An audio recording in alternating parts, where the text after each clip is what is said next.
No? Good? Okay.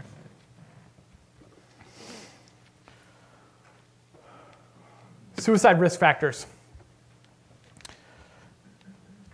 I want people to recognize, especially when the suicide risk factors and the warning signs, again, just how many of them are so similar to the consequences of late-stage addiction and middle-stage addiction. Risk factors are dynamics that tend to be present in those who attempt or complete suicide. Prior suicide attempt is the most potent factor. It's likely that the method will continue to get more and more lethal the more attempts a person makes. But it's also important to note that about half of all suicide deaths were the person's first attempt. We've already talked in great deal about why chemical dependency is a risk factor, and I will talk in greater detail about this a little bit later during the warning sign section. But what I would like to note is that a person does not have to be addicted for their substance use to be problematic. All right?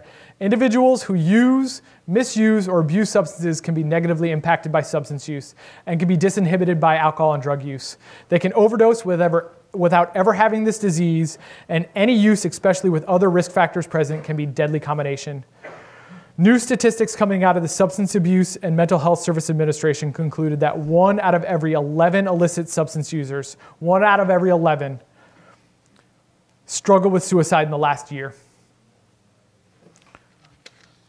Individuals with a diagnosed mental health disorder are much more likely to have a substance use disorder. According to the National Institute in Mental Health, if you have OCD, you are 3.5 times more likely to have a substance use disorder. If you have depression, you are 4 times more likely. Schizophrenia, you are 10 times more likely. With bipolar disorder, you are 14 times more likely to develop a substance use disorder. And with antisocial personality disorder, you are 15 times more likely to become dependent on substances at some point in time in your life. Alone, these disorders are a risk factor for suicide. Together, they are very lethal. History of child abuse or recent trauma. Oftentimes, the culture of addiction is one big, long, traumatic nightmare. I have counseled many people who have been raped, stabbed, shot, or been present when a using partner or best friend dies of an overdose. It is important to note the confluence here between trauma and addiction, and not only is a history of trauma a risk factor for suicide, but there's also a higher incidence of addiction for those who have survived trauma. So this is the sad part.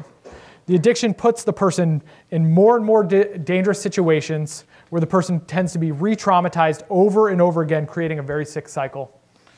If you escape addiction trauma-free, you are both rare and very fortunate. And for folks who want more information about trauma and addiction, there is going to be a great lecture series about this topic Tuesday, February 18th, and I suggest folks come to that. Unemployment